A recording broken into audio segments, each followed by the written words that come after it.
बस के कंडक्टर ने आवाज लगाई, ये किसी का बटुआ मिला है, किसी का पर्स मिला है, जिसका हो वह मुझसे प्राप्त कर ले। बुजुर्ग ने अपना जेब देखा, उसमें बटुआ गायब है।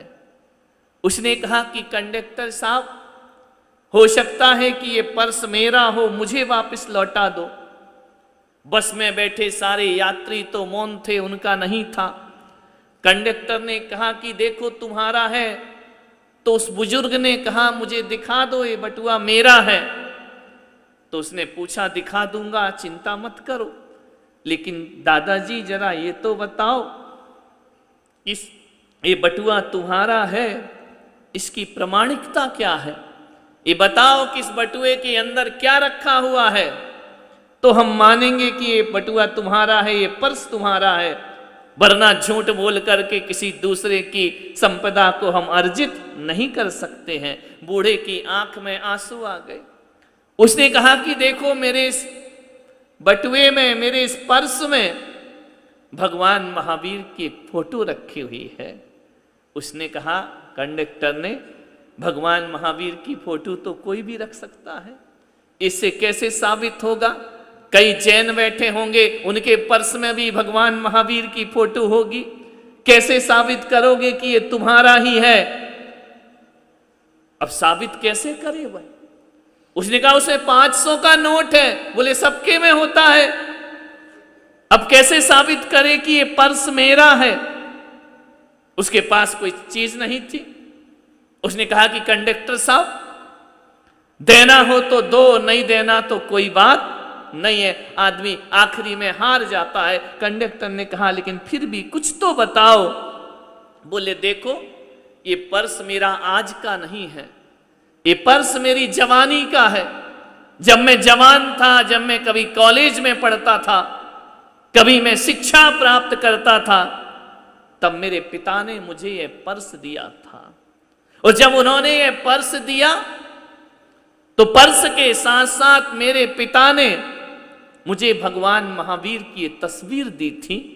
वो फोटो आज भी मेरे पर्स में मौजूद है।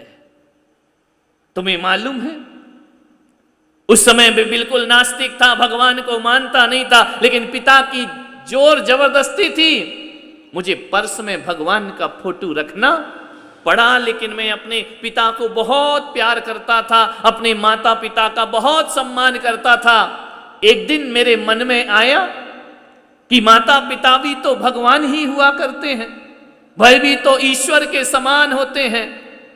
मालूम है, पिता कितना भी दुर्जन हो, पिता कितना भी दुष्टता से परिपूर्ण हो, पिता कितना भी गलत रास्तों पर चलता हो, तो भी पुत्र का फर्ज होता है अपने पिता का सम्मान करे, उसे भगवान जैसा पूजा करे।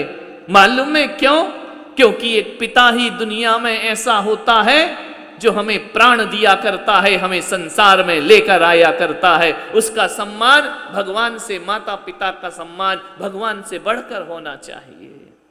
मैंने अपने पिता को देखा, अपनी मां को देखा, मैंने कहा कि ये भी तो भगवान है।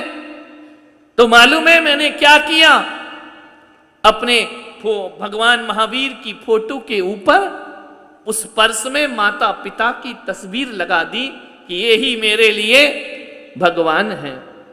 फिर उससे क्या हुआ? बोले फिर मेरे पिता ने मुझे पढ़ाया, स्कूल में भेजा, कॉलेज में भेजा। जब मैं जवान हो गया तो मुझे ऐसा लगा कि मैं भी तो बड़ा हैंडसम हूं, मैं भी तो बड़ा। मैंने अपनी जवानी की फोटो ली और पिता की फोटो के ऊपर लगा दी। पहले भगवान महावीर, फिर माता पिता, फिर खुद की तस्वीर लगा दी। मेरा धीरे धीरे पढ़ते पढ़ते पढ़ते पढ़ते एक लड़की से संपर्क हो गया, उससे मेरा प्यार हो गया, उससे मेरा लगाव हो गया। मुझे लगा कि नहीं, अब ये लड़की ही मेरे लिए सब कुछ है, इससे अच्छा दुनिया में कोई नहीं। मैंने अपने साथ साथ उस लड़की की फोटो भी उस पर्स में लगा दी। बूढ़ा किन दिनों को याद कर रहा है। धीरे धीरे मेरा उस लड़की से विवाह हो गया, मुझे एक पुत्र की प्राप्ति हुई। उस समय ऐसा लगा कि नहीं, बेटे से अच्छा दुनिया में कोई और नहीं हुआ करता है। दुनिया की सारी संपदाएं एक तरफ, दुनिया की सारी खूबसूरती एक तरफ, संतान का सुख एक तरफ हुआ करता है। मैंने अपने पति पत्नी की फोटो के ऊपर अपने लड़के की फोटो लगा दी।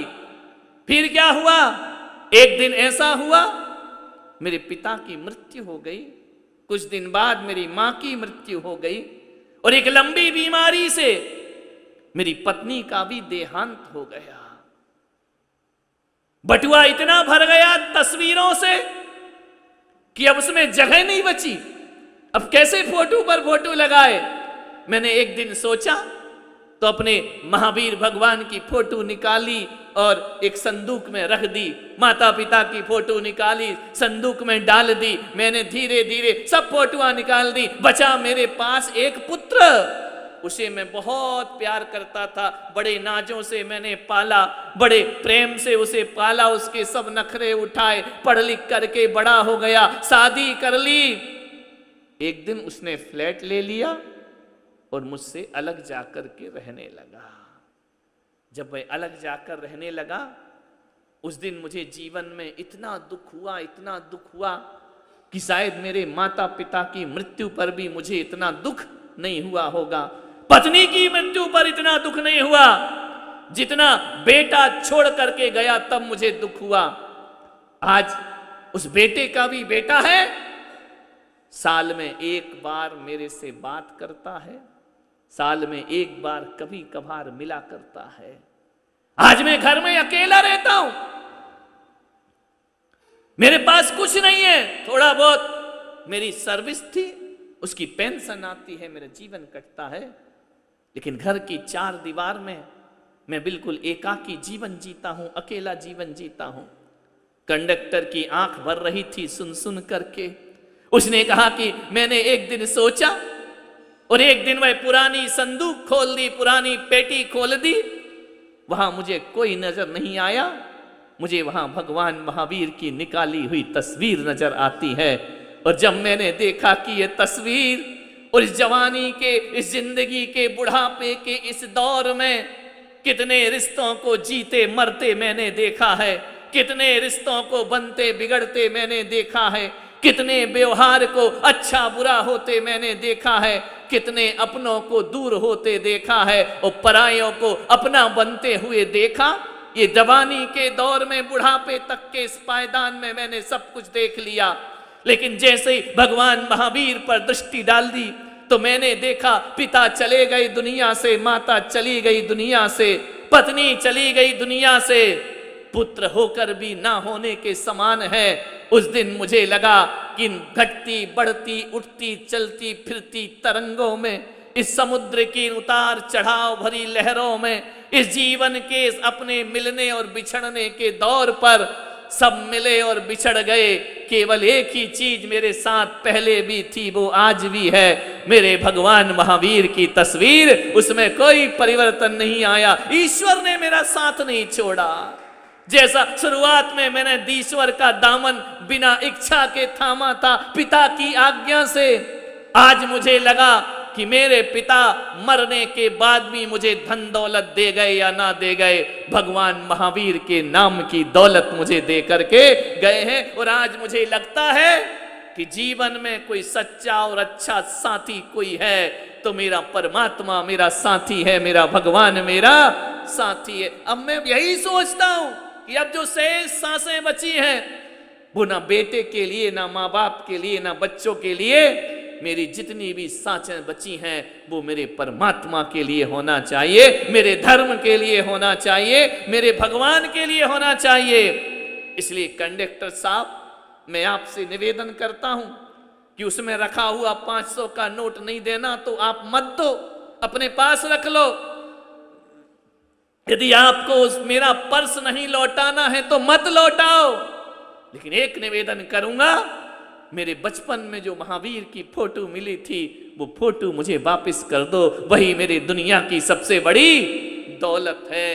छल छल आंसू बहे उस कंडक्टर के और उसने कहा कि अब मुझे विश्वास हो गया कि बटुआ किसी और का नहीं दादाजी, ये बटुआ तुम्हारे जैसे आस्थावान लोगों का होना चाहिए, ईश्वर को भजने वालों का होना चाहिए, ईश्वर के गुण गाने वालों का होना चाहिए। और उसने वह पर्स दादाजी के हाथ में रख दिया। दादाजी का हृदय भर आया और उन्हें लगा कि सचमुच सही कहते थे मेरे पिता कि दुनिया में सच्चा साथी यदि कोई है तो अपना भगवान ही अपना सच्चा साथी हुआ। कभी उस भगवान ने साथ नहीं छोड़ा। चाहे तुम मंदिर आओ तो भी भगवान तुम्हारे साथ है, नहीं आओ तो भी भगवान तुम्हारे साथ है, पूजो तो भगवान तुम्हारे साथ, ना पूजो तो भगवान तुम्हारे साथ। लेकिन हम भक्तों का इतना फर्ज और दायित्व और कर्तव्य बनता है, जो हर पल हमारे साथ रहता है ना, थोड़ा साथ हमें भी उसका देना चाहिए, उसके बीच बैठकर भगवान का गुणगान करना चाहिए। आज सारी दुनिया में सोशल वर्क चल रहा है। लोग कहते हैं कि रक्तदान बहुत बड़ा दान है, बहुत बड़ा धर्म है, लेकिन आज मैं देखता हूं रक्तदान होगा, अच्छी चीज है, करना चाहिए, मेरा कोई विरोध नहीं है, लेकिन रक्तदान से भी बड़ा आज परिवार में वक्त दान की बहुत जरूरत हो गई है। लोगों के पास वक्त नहीं है। क्या मतलब है अपने खून लेकर के दूसरे के में डाल दिया, ना उसके पास चैन है ना हमारे पास चैन है। सबसे बड़ा दान कोई होता है, रक्तदान से भी बड़ा परिवार में वक्त दान की जरूरत हुआ करती है। और परिवार में वक्त दान दो या ना दो, क्योंकि तुम्हारे परिवार में तुम्हारे बच्चों के पास वक्त दान लेने का भी वक्त नहीं है और तुम्हारे पास भी देने का वक्त नहीं है। लेकिन चंद सांसें जो हमारे हृदय में चल रही हैं, ये शरीर जो हम जी रहे हैं, ध्यान रखना, इसमें किसी को वक्त दो या ना दो, अपने परमात्मा को वक्त दीजिए। और ये वक्त बेकार नहीं जाएगा, ये वक्त बर्बाद नहीं जाएगा। जन्म जन्म में कोई साथ रहे या ना रहे, जिस परमात्मा को वक्त दिया है हर जन्म में वो हमारे साथ रहा करता है। ध्यान रख, दो ही चीज ध्यान रखना जीवन में, एक सूत्र दे रहा हूं, दो चीज का बहुत ध्यान रखो। सबसे पहले अपने शरीर का ध्यान रखो। 24 घंटे कौन है हमारे साथ? रिश्तेदार, भाई बंधु, नौकर चाकर। 24 घंटे कौन है? सोते जागते उठते बैठते खाते पीते नहाते धोते आते जाते, कुछ भी करो, होश में बेहोश में, सुख में दुख में, आशा में निराशा में, कौन है हमारे साथ 24 घंटे? हमारा शरीर हमारे साथ हुआ करता है। सारे लोग बदल जाएंगे, शरीर हमारे साथ साथ रहेगा। तुम सम्राट भी बन जाओ तो शरीर तुम्हारे साथ है, और भिखारी भी बन जाओ तो भी शरीर तुम्हारे। शरीर से खिलवाड़ मत करना, शरीर को बहुत संभाल करके रखना, क्योंकि जिस दिन शरीर गड़बड़ हो गया ना, उस दिन सब रिश्ते नाते बेकार हो जाया करते हैं। और पलंग पर पड़े रहोगे, लोग चाहे अनचाहे तुम्हारे मरने का इंतजार करते रहेंगे। कौन तुम्हारे पास आएगा, कौन तुम्हारी सेवा करेगा, कौन आगे पीछे, और कर भी देगा सेवा तो शरीर की वेदना तो खुद को ही भुगतना पड़ती है। सबसे पहले शरीर का ध्यान रखो, लेकिन यह भी ध्यान रखना कि शरीर के साथ साथ कि ये शरीर तो एक दिन छूटेगा ही छूटेगा, कितना भी संभालो ये तो मिटेगा ही मिटेगा। और शरीर के बाद यदि किसी का ध्यान रखने की जरूरत है तो अपने भगवान का ध्यान रखने की बहुत जरूरत है। परमात्मा का ध्यान, उसके ध्यान में रहो। ये जो चातुर्मास हो रहा है,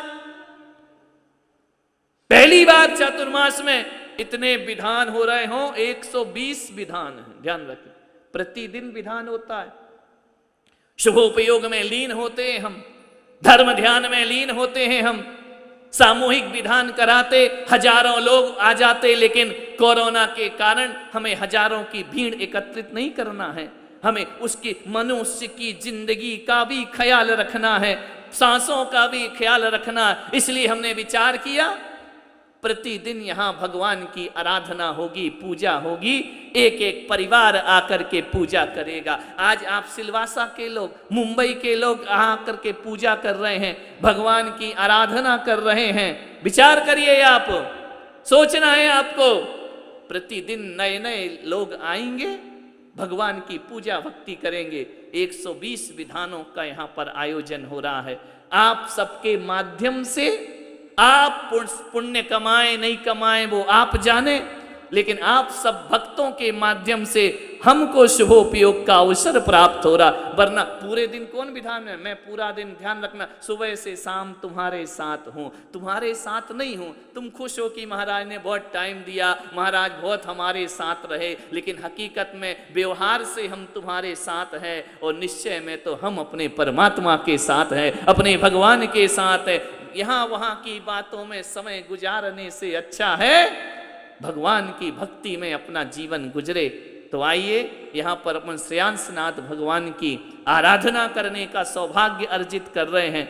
इसे मजबूरी ना समझें कि मीना जी ने बुलाया आ गए, अब क्या करें, बैठना पड़ेगा, करना पड़ेगा, टाइम तो हमारे पास है नहीं। ये अकाम निर्जरा मत करो, ये बोलो कि उनके माध्यम से हमको भगवान के गुणगान करने का सौभाग्य और पुण्य अर्जित हुआ है। यहाँ बैठकर भगवान की हमें भक्ति करना है। यार दोस्त होते मॉल में ले जाते, टॉकीज में ले जाते, यहाँ वहाँ घुमाते।